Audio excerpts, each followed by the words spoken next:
ಕಾವೇರಿ ಜಲಾನಯನ ಪ್ರದೇಶದಲ್ಲಿ ಮಳೆ ಕೊರತೆ ಹಿನ್ನೆಲೆ ಜಲವಿದ್ಯುತ್ ಉತ್ಪಾದನೆ ಮೇಲೂ ಭಾರಿ ಎಫೆಕ್ಟ್ ಬಿದ್ದಿದೆ.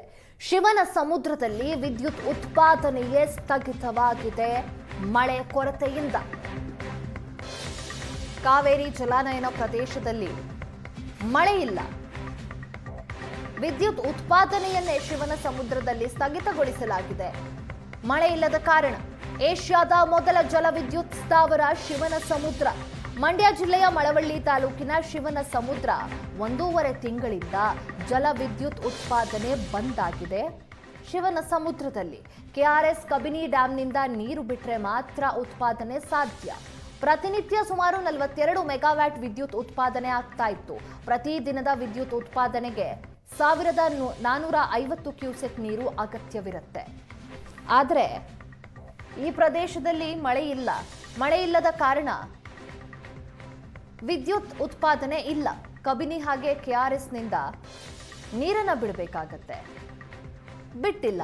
ಕಳೆದ ವರ್ಷ ಇದೇ ಅವಧಿಯಲ್ಲಿ 5,096 ಲಕ್ಷ ಯೂನಿಟ್ ಉತ್ಪಾದಿಸಲಾಗಿತ್ತು. ಪ್ರಸ್ತುತ 1,990 ಲಕ್ಷ ಯೂನಿಟ್ ವಿದ್ಯುತ್ ಉತ್ಪಾದನೆಯಾಗಿದೆ.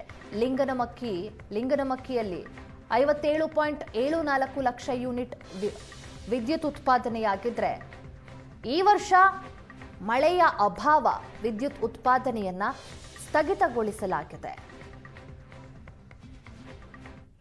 ಅವಕೃಪೆ ಕಾವೇರಿ ನದಿಯ ಜೀವಕಳೆಯನ್ನೇ ಕಸಿದುಕೊಂಡಿದೆ. ಕಾವೇರಿ ಕೊಳ್ಳದಲ್ಲಿರ್ತಕ್ಕಂಥ ಪ್ರವಾಸಿ ತಾಣಗಳು ನೀರಿಲ್ಲದೆ ಬಣಗುಡ್ತಾ ಇರ್ತಕ್ಕಂಥದ್ದು. ಸದ್ಯ ನಾನೀಗ ಮಂಡ್ಯ ಜಿಲ್ಲೆ ಮಳವಳ್ಳಿ ತಾಲೂಕಿನ ಪ್ರಸಿದ್ಧ ಪ್ರವಾಸಿ ತಾಣ ಗಗನಚುಕ್ಕಿ ಜಲಪಾತದ ಬಳಿ ಇದ್ದೀನಿ. ನೀವು ದೃಶ್ಯಗಳಲ್ಲೂ ಕೂಡ ಗಮನಿಸ್ಬೋದು. ನೀರಿಲ್ಲದೆ ಈ ಗಗನಚುಕ್ಕಿ ಜಲಪಾತ ಸಂಪೂರ್ಣವಾಗಿ ಬಣಗುಡ್ತಾ ಇದೆ. ನಮಗೆ ಕೇವಲ ಬಂಡೆಗಳ ದರ್ಶನ ಅಷ್ಟೇ ಆಗ್ತಾ ಇರ್ತಕ್ಕಂಥದ್ದು. ಸಹಜವಾಗಿ ಜೂನ್ ಜುಲೈನಲ್ಲಿ ಕಾವೇರಿ ಜಲಾನಯನ ಪ್ರದೇಶದಲ್ಲಿ ಭರ್ಜರಿ ಮಳೆ ಆಗ್ತಾ ಇತ್ತು. ಕೆಆರ್ಎಸ್ ಜಲಾಶಯದಿಂದ ಒಂದು ಅಪಾರ ಪ್ರಮಾಣದ ನೀರನ್ನು ಕಾವೇರಿ ನದಿಗೆ ಹರಿಬಿಡಲಾಗ್ತಾ ಇತ್ತು. ಆ ಸಂದರ್ಭದಲ್ಲಿ ಈ ಗಗನಚುಕ್ಕಿ ಜಲಪಾತಕ್ಕೆ ಜೀವಕಳೆ ಬರ್ತಾ ಇತ್ತು. 100 ಅಡಿ ಎತ್ತರದಿಂದ ಕಾವೇರಿ ನದಿ ಧುಮ್ಮಿಕ್ಕಿ ಹರಿಯುವಂತಹ ದೃಶ್ಯವನ್ನು ಕಣ್ತುಂಬಿಕೊಳ್ಳಲಿಕ್ಕೆ ಅಂತೇಳಿ ಪ್ರತಿನಿತ್ಯ ಸಾವಿರಾರು ಪ್ರವಾಸಿಗರು ಅಂದರೆ ಬೇರೆ ಬೇರೆ ಜಿಲ್ಲೆ ಬೇರೆ ಬೇರೆ ರಾಜ್ಯಗಳಿಂದಲೂ ಕೂಡ ಈ ಗಗನಚುಕ್ಕಿ ಜಲಪಾತಕ್ಕೆ ಬಂದು ಆ ಕಾವೇರಿ ನದಿಯ ಆ ಸೊಬಗನ್ನು, ಗಗನಚುಕ್ಕಿ ಜಲಪಾತದ ಆ ಪ್ರಕೃತಿಯ ಸೊಬಗನ್ನು ಕಣ್ತುಂಬಿಕೊಳ್ತಾ ಇದ್ರು. ಬಂಡೆಗಳಿಗೆ ಅಪ್ಪಳಿಸಿ ಹಾಲ್ನೊರೆಯಂತೆ ಧುಮ್ಮಿಕ್ಕುವಂತಹ ಕಾವೇರಿ ನದಿಯ ಆ ದರ್ಶನವನ್ನು ಪಡ್ಕೊಳ್ತಾ ಇದ್ರು. ಆದರೆ ಈ ವರ್ಷ ಪರಿಸ್ಥಿತಿ ಸ್ವಲ್ಪ ಬೇರೆ ಇದೆ. ಯಾಕಂತ ಹೇಳಿದ್ರೆ ಜೂನ್ ಜುಲೈನಲ್ಲಿ ನಿರೀಕ್ಷಿತ ಪ್ರಮಾಣದಲ್ಲಿ ಮುಂಗಾರು ಮಳೆ ಆಗಿಲ್ಲ. ಮಳೆರಾಯ ಕೈಕೊಟ್ಟಿದ್ದರಿಂದಾಗಿ ಇಡೀ ಜಲಾಶಯ ಕಾವೇರಿ ನದಿ ಬರದಾಗುವಂಥ ಪರಿಸ್ಥಿತಿಯನ್ನು ತಲುಪಿರ್ತಕ್ಕಂಥದ್ದು. ಅಂದರೆ ಆ ಕಾರಣಕ್ಕಾಗಿ ಈ ಗಗನಚುಕ್ಕಿ ಜಲಪಾತ ಸಂಪೂರ್ಣವಾಗಿ ಖಾಲಿ ಆಗಿರ್ತಕ್ಕಂಥದ್ದು. ಅಂದರೆ ಇಲ್ಲಿ ಬರ್ತಿರ್ತಕ್ಕಂಥ ಪ್ರವಾಸಿಗರು ಆ ಬೇಸರದಿಂದಲೇ ಹೊರನಡೆಯುವಂಥ ಪರಿಸ್ಥಿತಿಗಳು ಕೂಡ ಇದೆ. ಯಾಕಂತ ಹೇಳಿದ್ರೆ ಸಾಕಷ್ಟು ನಿರೀಕ್ಷೆಗಳನ್ನು ಇಟ್ಕೊಂಡು ಈ ಪ್ರಕೃತಿ ಸೊಬಗನ್ನು ಸವಿಲಿಕ್ಕೆ ಅಂತೇಳಿ ಪ್ರವಾಸಿಗರು ಬರ್ತಾರೆ.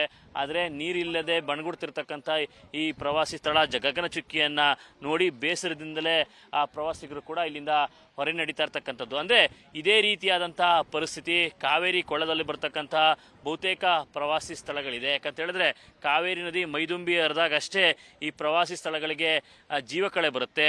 ಆ ಜೀವಕಳೆಯನ್ನು ಕಣ್ತುಂಬಿಕೊಳ್ಳಲಿಕ್ಕೆ ಅಂತೇಳಿ ಪ್ರವಾಸಿಗರು ಬಹಳ ಸಂತಸದಿಂದ ಬರ್ತಾರೆ.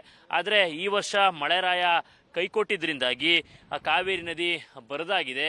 ಆ ಕಾರಣದಿಂದಲೇ ಬಹುತೇಕ ಪ್ರವಾಸಿ ಸ್ಥಳಗಳು ನೀರಿಲ್ಲದೆ ಬಣಗುಡ್ತಾ ಇರ್ತಕ್ಕಂಥದ್ದು. ಕ್ಯಾಮ್ರಾ ಪರ್ಸನ್ ಮಹೇಶ್ ಜೊತೆ ನಂದನ್ ರಾಮಕೃಷ್ಣ, ಏಷ್ಯಾನೆಟ್ ಸುವರ್ಣ ನ್ಯೂಸ್, ಗಗನಚುಕ್ಕಿ.